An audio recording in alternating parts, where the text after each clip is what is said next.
Well, I am joined today by none other than Dr. Justin Barrett, author of Thriving with Stone Age Minds, but also president of a newish organization, Blueprint 1543. We'll talk a bit about that in a second. And then also, Justin happens to be my doctoral mentor in psych sciences. So even though I'm biased and come at this as a person who's been deeply formed by Dr. Barrett's work, I promise this is going to be a super hard-hitting interview. We're not pulling any punches. You're not getting off easy here, Barrett. Thank you, though, for joining me, and thank you for taking some time to speak with us about your book. No problem. Happy to be here. So I think given your kind of interests as a whole and what I know of you outside of just this particular book, I thought maybe we could start big picture. And so the book is focused on this sort of Evo-Devo psychology and its relationship to thriving. But you started recently this organization, Blueprint 1543, which, if the website is accurate, is, quote, about integrating Christian theology and the sciences to answer life's biggest questions, end quote. But you are a psychological scientist, and you've sort of spent a lifetime integrating psych sciences and theology. So my kind of opening question is, what originally sparked your interest in that space? And over the course of time that you've been working here, what are maybe some of those key things that you've discovered about psych sciences that are particularly helpful for those who are theologians, pastors, and ministry leaders? Yeah,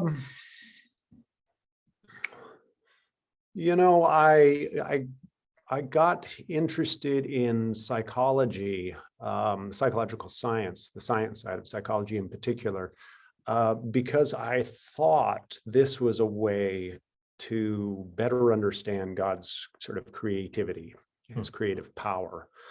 So I came at it from a faith perspective and motivated in that way. I was sort of a biology kind of nerd kid growing up, but I didn't know there was this even, dare I say it, even more complicated science out there that had even more sort of big open questions. And until I discovered psychological science as an undergraduate at Calvin, then college, now university. And so I got really excited about that. But then as I studied psychology, I started thinking, well, at a certain point, I decided to go into a doctoral program, and I had to figure out, well, what do I want to study in that program? And I was really drawn to the study of God concepts. And I think a big part of why is just that it matters. In my life personally, how I think about God mattered to me. All the people that I cared about, or at least most of the people I cared about, how they thought about God mattered to them. Even people who don't believe in God, they have a concept or a conception of God such that they don't believe in God. And so that matters to them in some ways, oftentimes, and may have even led to their unbelief if it was a concept of God that they just couldn't square with what they were seeing in the world, for instance.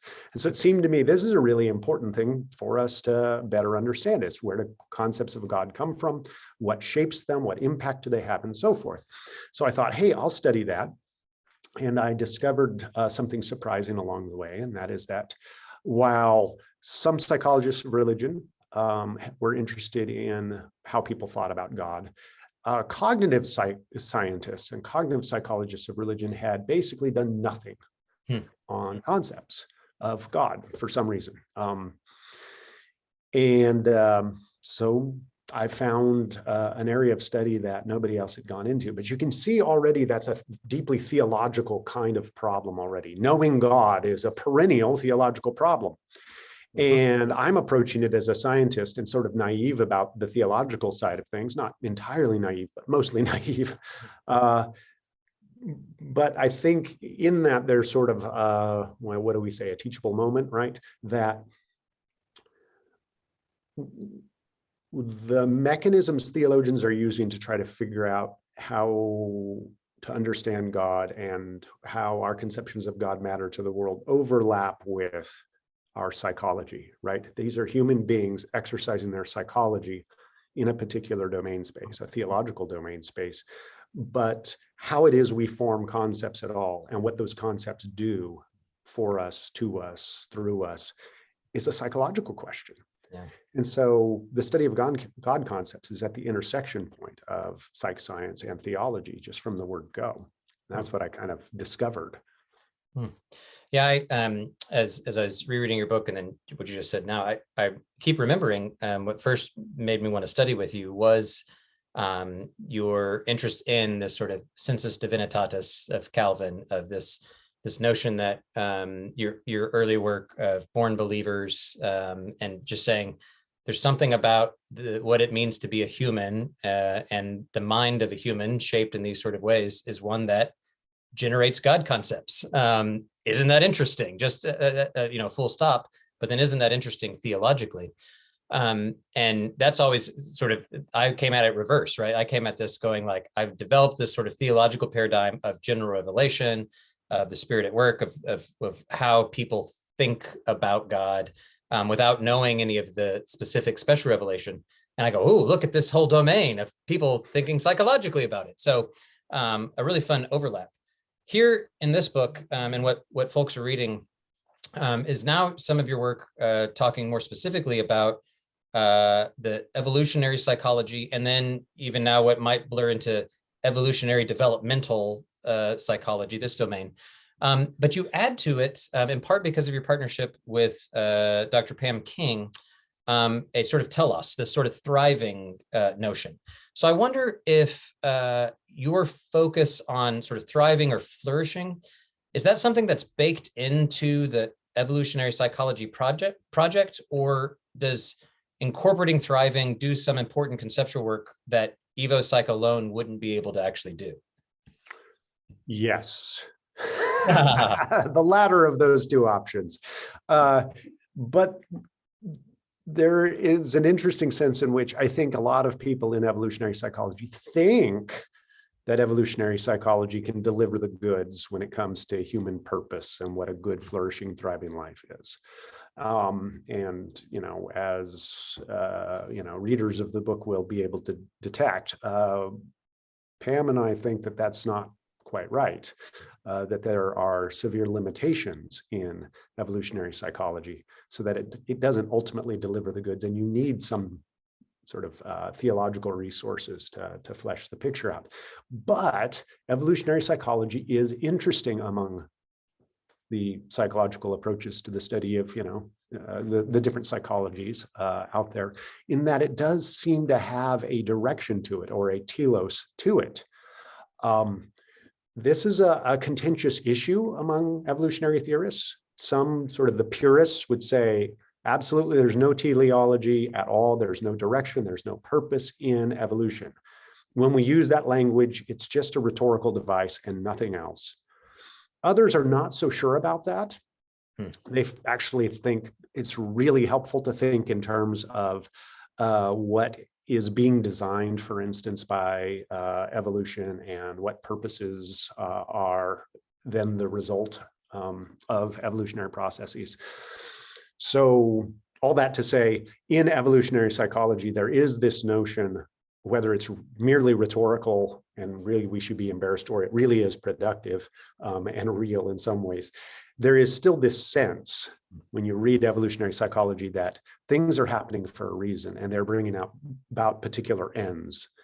And you can sort of then look at existing features of organisms, whether they're psychological features or physical features or other kinds of features, and you can kind of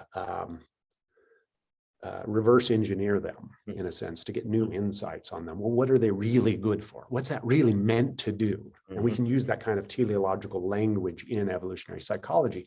So that makes it a really interesting kind of point of connection with theology, because it is bringing some teleological ideas.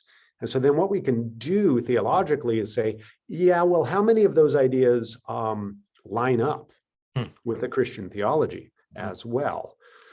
And And I think you see that we do some of that in the book, a kind of an interesting surprise as we were working through, doing our research for the book was, oh, well, lo and behold, there are these interesting clusters of traits that seem to be distinctively human kinds of things. And while that's not a perfect mapping onto the sorts of things that theologians have talked about related to, say, Imago Dei and what human purpose is, there's a close enough connection that it's kind of suggestive and interesting. It's not too big a bridge to build, if you will. Yeah, that's interesting. I thinking about these sort of cluster of capacities. In some ways, you're you're saying we need to leverage. I'm using the words leverage or maybe marshal. There's other times where you use the language of exploit, and I specifically think because of my own habits of the donut example. So that donuts exploit our sort of naturally evolved capacities, and this is part of the mismatch, right, that you highlight between why that was baked into the sort of human. I see what you did there, baked in. That's right, baked in, and now that's mismatched now. So I wonder if you think about the task of say the Christian leader or the theologian, is kind of at the end of the day, the task is to know when and where to use donuts. What I mean by that is, for example, my kids love this is pre-COVID, but they haven't come back yet. They love the donuts at church. And I've been thinking through, like, part of their association with going to church and doing the rituals of our religious community actually is, there's a strategy there that some of our church leaders said, we're going to provide donuts because people love donuts, right? So it's somewhat metaphorical, but somewhat real. And that is, are we actually trying to say what we want to do is leverage these naturally developed psychological tendencies in the best sense of the term, but it's like a donut, but just directed towards thriving. Is that a way to think through how you might say a Christian leader could take some of this psych science and move to their people or themselves toward thriving? Yeah, I like the donut metaphor. That's good. And I'm gonna give you one of those annoying kind of answers, though. That's yes, but. All right, those are the best kind. I do think that Christian leaders should be. I'll back up just one step. I think it is helpful whenever anyone is trying to shape the behavior of individuals or a community to know, well, what are they bringing to the table in terms of their motivations, their passions, their skills, their whatever their bag of tricks is. We do this, with non-humans too. I want to know what the affordances are, to use a weird jargon, of my chickens before I try to get to them to do certain things, right? I want to know if this time of year I need to turn up the heat on them or not so that they don't freeze, or are those feathers good enough for this kind of weather, right? How I interact with them is based upon what properties they have, what they're naturally good at, and what I can reasonably expect through shaping them. Likewise with human beings, whether it's our children or it's each other, I think we always want to start with, well, what are people sort of naturally good at? Can we build on that? And where are the sticking points? And can those be shaped in the right way when we have a good, pathway and we're really looking out for the best in people? And what the evolutionary perspective helps us see is where the most, you might even think sort of the deepest seated kinds of most natural motivation anchor points, conceptual kind of paths of least resistance and so forth. Where do they lie? Outside of this particular individual at this particular time in this particular culture? Can we zoom back out and see what's probably the most stable parts of the place? Another metaphor might be when you're trying to lay out a room.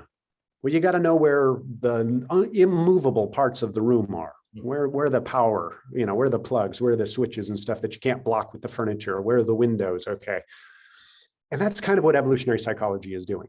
We can use the donut example, though, what's great, the donut is, in the jargon of the area, it's super stimuli, right? So it is playing off of our natural receptivity to sweet and fatty stuff, right? And it sort of amped it up so much we go, yes. And that can be used for good or ill, right? There are other kinds of super stimuli out there, but some of it is, like hypersexualized images are super stimuli. Arguably the way that video games work, to sort of draw us in and capture us, that we're getting little, sort of lots of super stimuli going on. That's great if we can put that to good uses. There's also just stuff that's just a bad match for us. It just doesn't fit right. And you talked about the church context, so we'll stay there. The idea of getting a whole bunch of people to sit down and quietly listen for 45 minutes and actually learn anything from that, that's a tall order. It just doesn't fit the way that we learn naturally. We can be taught to learn that way, perhaps, but notice that we're pushing against natural limitations at that point. And so we have to very carefully scaffold that if that's what we want to do. Yeah. So I think it's important to be aware of those things, that, when natural attention span is closer to 15 minutes or something like that, and we're more narrative based than propositional based in the way that we learn things, and we're more responsive to people that we identify with in a close way. These are all factors that I think ministry leaders, educators of all sorts ought to pay attention to. I want to get to that sort of those clusters of features here in a second, but before we do, I also think, because you say it in the book, but as I'm reading, I'm an informed reader, in part because I've read the other stuff. And so maybe if you could highlight, when you say natural, you're using a fairly technical version of that. And you outline that in the book of what you actually mean by that. But could you just say a little bit more about, in maybe a different way, or not even a different way, but in your own words? Sure. Actually, that's not the right way. The book was your own words. Can you tell us what you mean by natural, and what you don't mean maybe by natural? Yeah. Okay. So in the book, I'm really heavily drawing on Robert Macaulay's notion of cognitive naturalness, and particularly he distinguishes between two kinds of naturalness, what he's called maturational naturalness and then practice naturalness. And he's not the only one who's made a similar kind of distinction, but I've found his helpful. By natural, now he's focused on what you might think of as psychological or cognitive naturalness, but it's kind of behaviors, ways of thinking, feeling, and so forth that are characterized by automaticity. They're fluent. They come easily. Okay, so that's the sort of one level. Is it easy, automatic, fluent? And then he says, okay, though that sort of group of phenomena then can be broken down into these two subtypes depending on how they developed. One is this maturational path and the other is this practice path. Let's talk about the practice path. We'll start there first. That's the idea that you've had to do something maybe out of the ordinary to get there.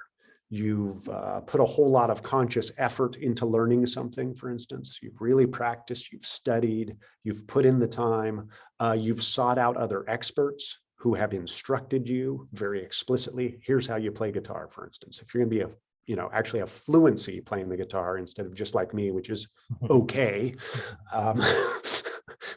But to have actual fluency where the guitar seems like it's an extension of yourself, you need instruction and you need lots and lots of practice, and you need a guitar.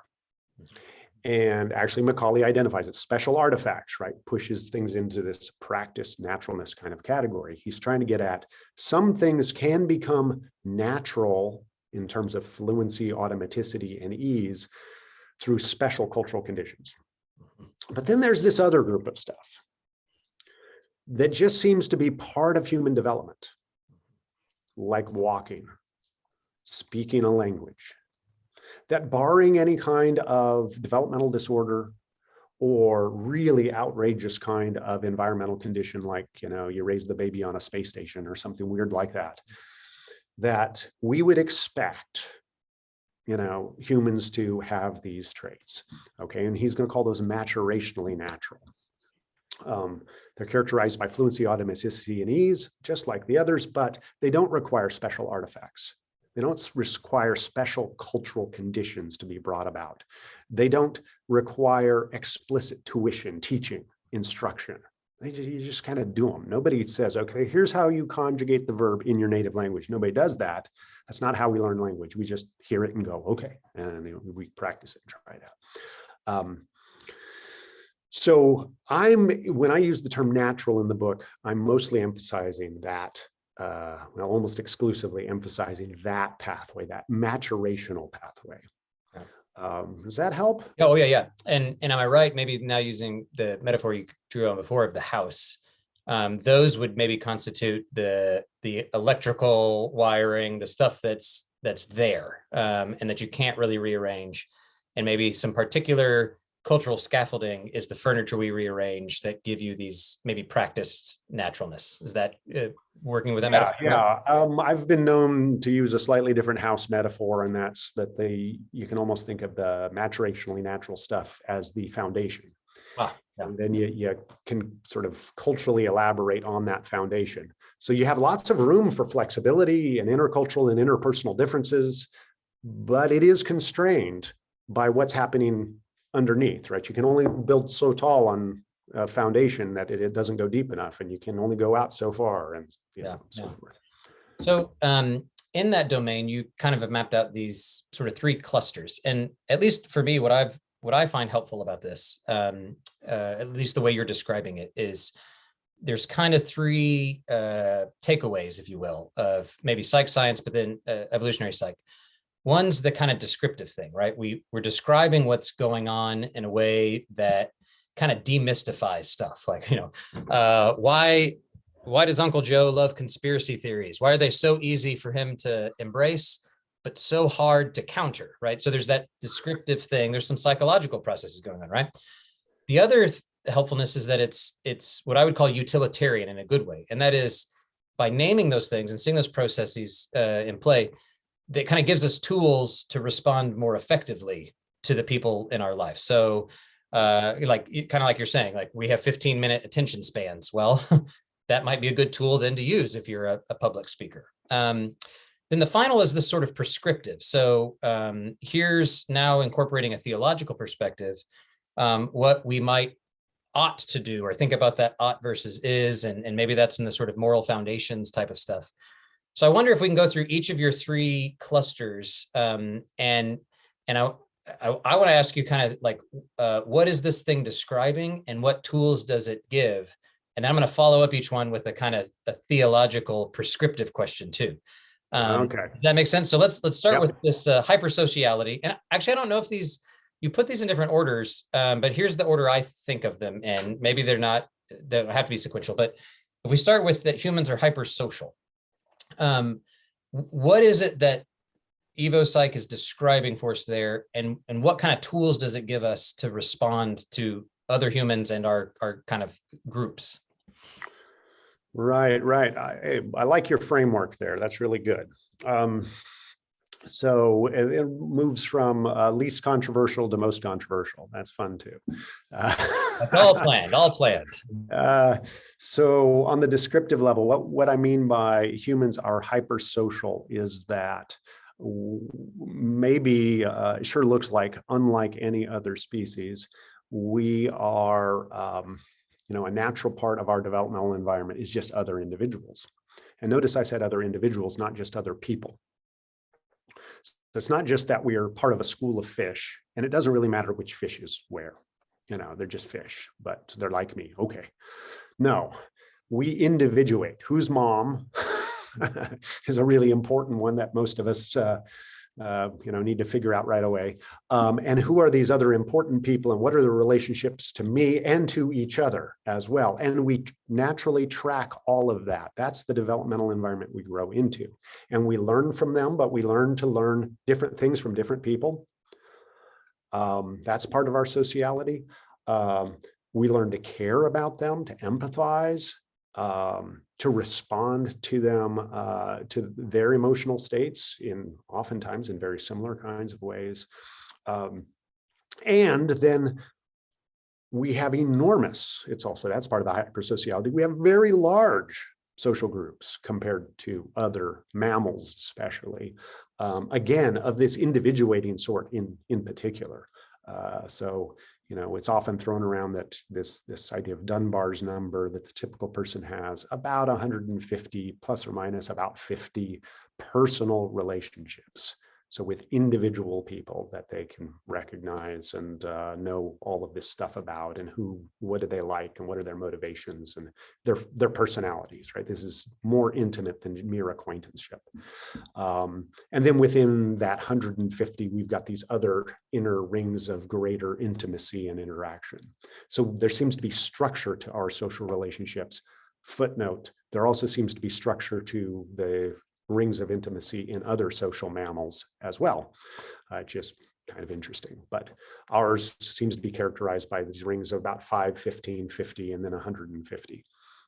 And that seemed, with a little bit of, wiggle room around those, that seems to be just part of our nature. We're deeply social, and descriptively, that's just how we function. We are very much interested in the well-being of others, and almost make it part of our own well-being.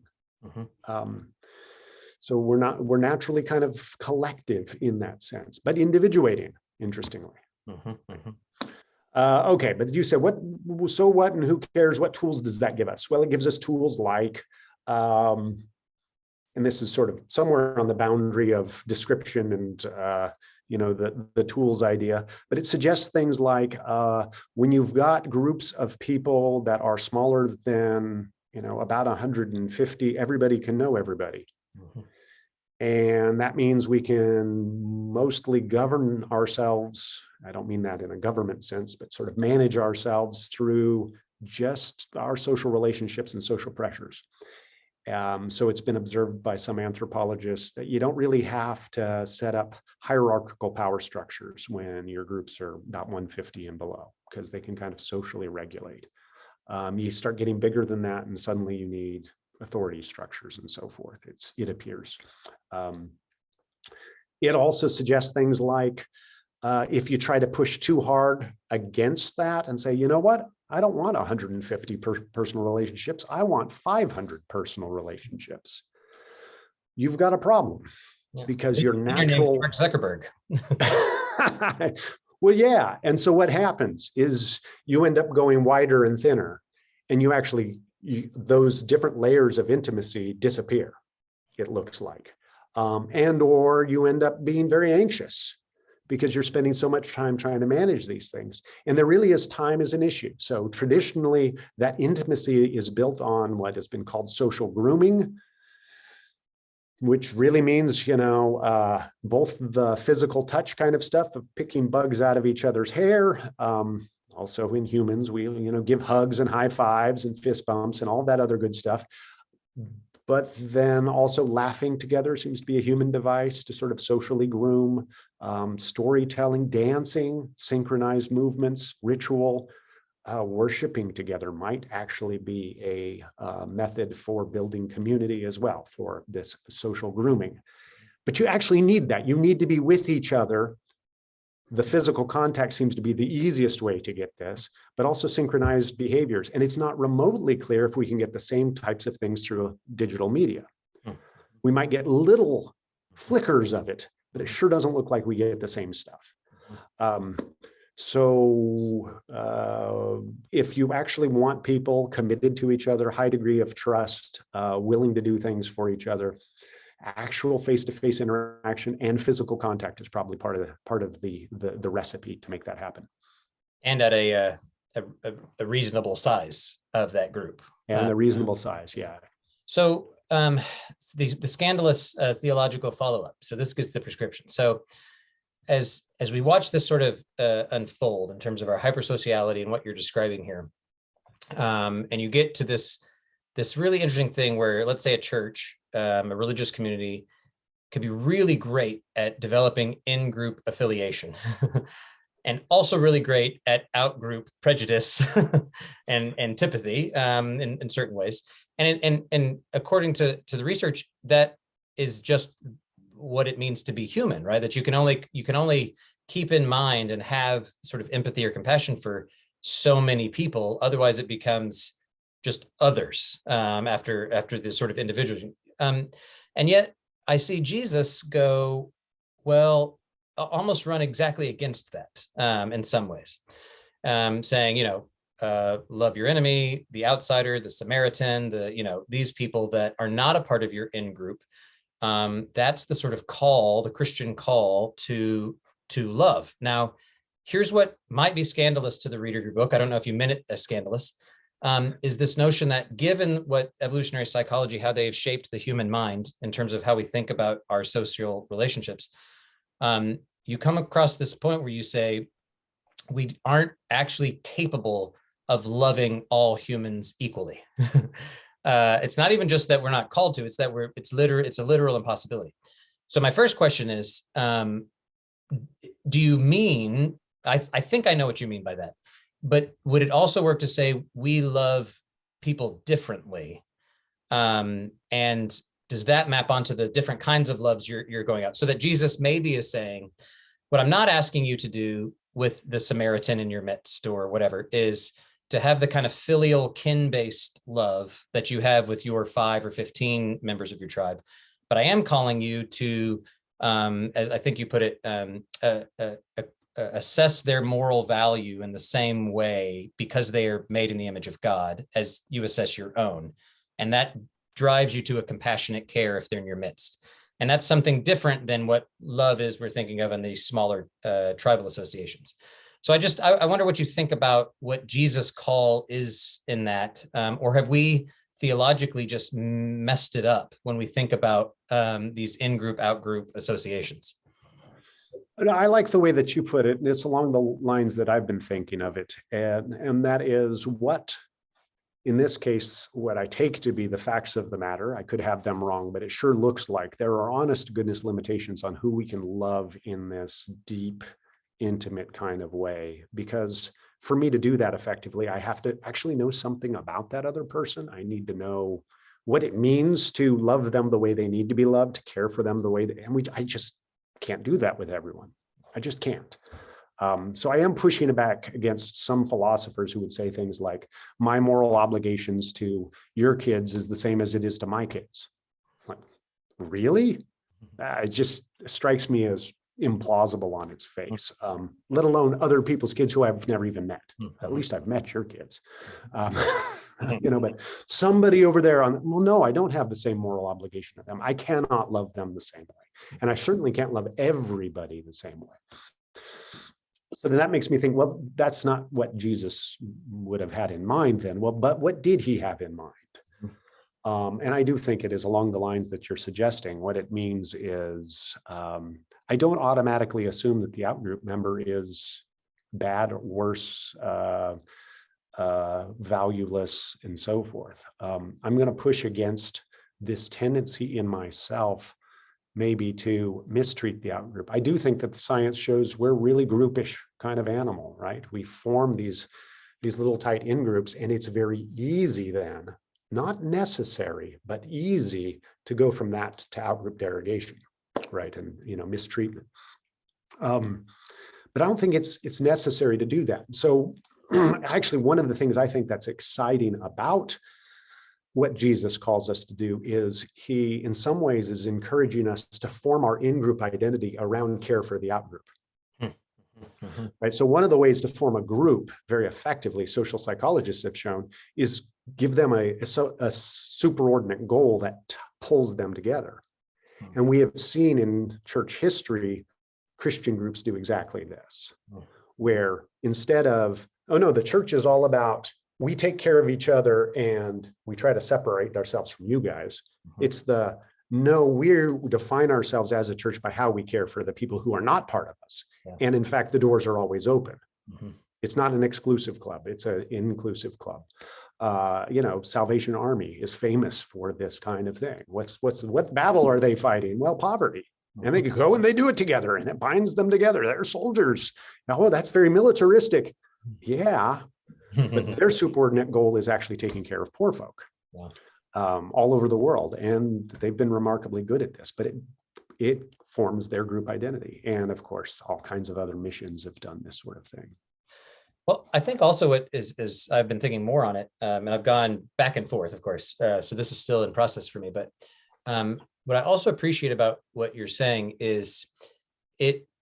So my first thought is I don't know if maybe it's like my mom in the back of my mind saying, "No, you must love everyone," but it's actually I need to do a more focused study on this.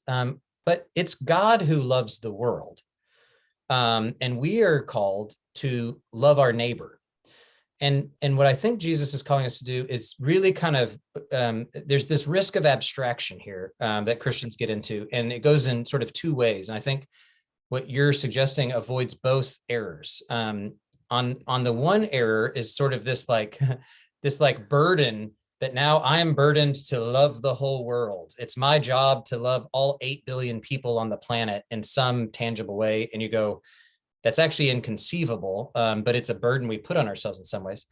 The inverse error of that is doing what's called, some would be the not in my neighborhood approach. So you get here in Southern California, these very sort of liberal-minded folks who think of themselves as very progressive in their politics and the way they would imagine a social safety net. And they will vote time and again at the state level for politicians who would suggest, for example, that they want to collect taxes to provide support for people who aren't homebound, right? They struggle with homelessness or something else. That's all fine and well until they come to, let's say, Santa Monica or Beverly Hills, and they go, okay, we're going to put some low-income housing here, and they go, not in my neighborhood, right? So I love, in this abstract way, all of humanity, but not, I can't love my neighbor. And I think that's what the interesting thing of going, like, what Jesus is actually calling us to is a very local thing. It's still incredibly difficult and is oriented around that outgroup love, but it forces us back to, man, it is hard to just be in social relationship with others. Forget about this abstract love all 8 billion people. So I don't know, does that track with where you're going with that? Yeah, I like that, because it also raises some other interesting issues, like are we actively leaving margin, social, relational margin, so that when we run into a neighbor in need, we can actually care for them? Are we, and I don't just mean that as individuals, but have we structured our societies in such a way that we can do that? Or have we structured our societies in such a way that my psychology, my natural psychology, almost forces me to turn in on itself and ignore all of my neighbors? Yeah. And I'm not trying to judge anybody on this. I feel it, right? When I lived in LA, the LA area, right? Did I actually know the people who were my physical neighbors? Well, only a couple of them at all, because we're too close to each other. So the cultural expectation is you ignore each other, because to pay attention to each other was an invasion of privacy at that point, because you're too close. So pretend we don't know each other. And I actually think that's soul damaging on a certain level. Yeah. That living in these high density situations, we actually learn and encourage others to learn to ignore each other. Well, that's deeply worrisome. That surely isn't what Jesus called us to do. But that sure is the easy path because of the way our psychology works, and then these very strange environments that now we find ourselves in.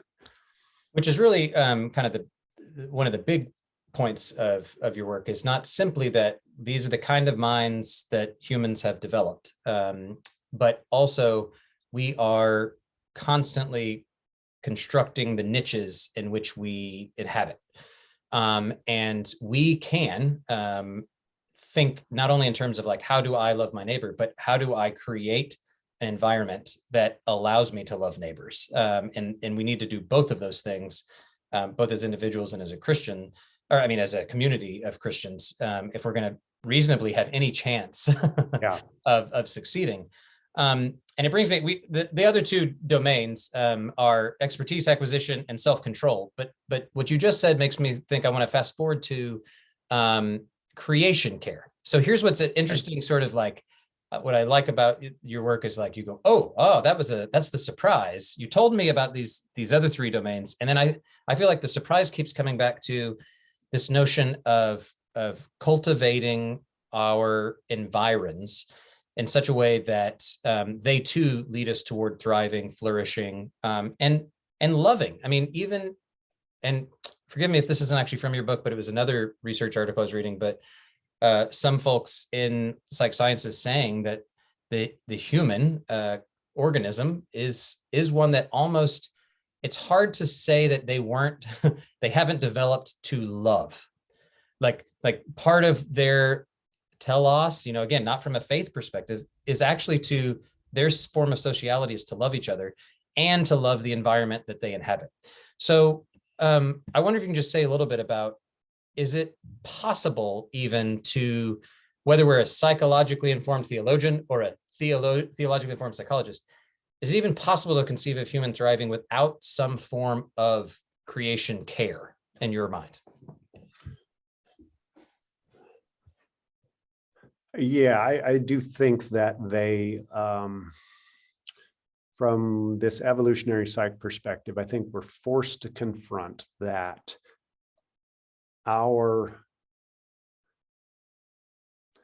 thriving is very much tied to our relationship with our environments, and not just in a here and now, but in a deep time sense, right? We are a product to a large extent of how our ancestors navigated their interactions with their environments, their niches. Niche is slightly different concept than environment. It's kind of the functional demands that the environment places on us. And so it's not just what we think of as environment in terms of the environmental movement or things like that, because it does include the natural kind of stuff, but it also includes the artificial stuff. That's part of our environment too, and it's part of the niche that humans have to navigate.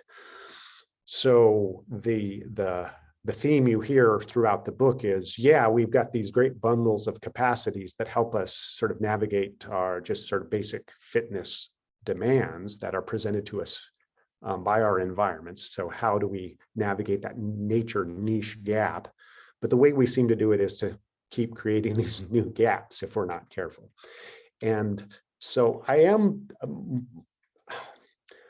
my speculative walking out on the edge of things here is to say, a big take home is we need to be really careful about this. We need to be very careful about how we impact our niches. And that means, how do we impact the environment around us? Not just the natural world, but how do we take care of the artificial world as well? So how do we plan and build cities and schools and churches? How do we use electronic technology? Not just because of its impact on the world, but yes, that too, the natural world. But how to then, okay, so all of that stuff that humans create, but how also do we find ourselves interacting with plants and animals, rocks and rivers and trees, because they're part of our natural environment, part of our natural sort of developmental environment through deep time. And are we losing developmental resources by not having sort of right relationships with those? And so are we in some ways pushing our own nature, in a sense, in a direction that will malform it because of these things? And there are, we sprinkle in the book a few of these little examples of the surprising consequences of things that we thought were good ideas. Like, the one that really surprised me as I was prepping for the book was the orthodontal kind of stuff. It's like, because I had, adult braces, basically, those Invisalign things while I'm working on the book. And I'm like, this is really stupid. Why is it that I have to wear these things? And why is it that it seems like everybody needs orthodontal work? That doesn't seem right. Well, it turns out it isn't right. That, 150 years ago, 200 years ago, people basically didn't need this. We've created a new disability of bad teeth. And how did we do it? Well, solving other problems that we thought were really good things, like helping little kids not choke on chicken bones, or, have nice sort of babies have nice smooth food that they can eat. And, all of us have better processed foods without all of those twigs and bark stuck in them and stuff. It's nice. We got rid of all that. Well, it turns out we got rid of all these opportunities to exercise our jaw muscles that then give us a properly aligned, mouthful of teeth. We fix one problem, we create a new one, and now we have to fix that one artificially. Well, what else is this going to do? Yeah. We're doing that with electronic media. Oh, well, this is going to it's going to do all of these wonderful things. Yes. And it'll make us sort of social imbeciles as well, whatever it is. So I think the story is, we've got to be really careful, especially when we're thinking about large scale, rolling it out for everybody. We want 1 billion people to be able to do X in the next 10 years. And like, really? Yeah. Let's slow down here before we upload our brains to the web and stick chips in our head or whatever it is. Even if it seems like a good thing. I mean, the unintended consequences. Especially to your point of how of going slow, if we are going to introduce some of these changes. And I mean, I just signed off on a petition actually calling for Facebook to stop developing the kids' Instagram, because it's not just in like the sense of masses of people doing these things with unproven consequences, but now at developmentally inappropriate stages doing that, just the consequences are so huge.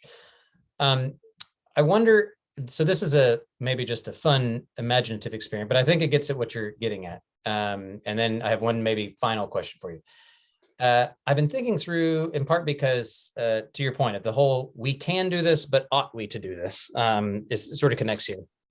And Jurassic Park question. That's right, exactly. And one of those, the human is a kind of exploratory creature. We like to go and spread far and wide. I wonder, and this has theological consequences, it has psychological consequences, and developmental, but there's a lot of talk about, populating Mars and colonizing Mars. And I've been wondering, because not just what we would find when we land there, but it would probably be a subterranean existence. I mean, there's all these sort of things. And as it concerns our environment or our niche here on this particular green globe, blue-green orb that we inhabit, would we, in your mind, is there something about Earth that makes us human, such that if we colonize Mars, we would potentially, because of that niche, because of that environment, maybe we would become, I don't know, what would we call it? Homo Martians, or would it be Martial sapiens, Martial sapiens, something, so maybe different species, maybe same genus, different species. Is the actual Earth that consequential, or are we free agents? Could we go to any environment and we're going to create our niches, or is there something important about this particular orb that we're on that makes us the human that we are? Well, I'm tempted to say there's something about this particular orb that we're on. But I guess the responsible thing would be to figure out, well, what are those particular features of this orb that we're on? And then ask the further question, could those be replicated in a place like Mars, or have we already abandoned some of them? And abandoned them here already, you're saying? Already. Yeah. It's not for no reason that I've chosen not to live in the same kind of urban environment that I was in. Yeah. I really do think that especially high density urban living, living on concrete and sort of literally in these canyons like we have in places like Manhattan and downtown Chicago and stuff like this, I do not think this is good for us.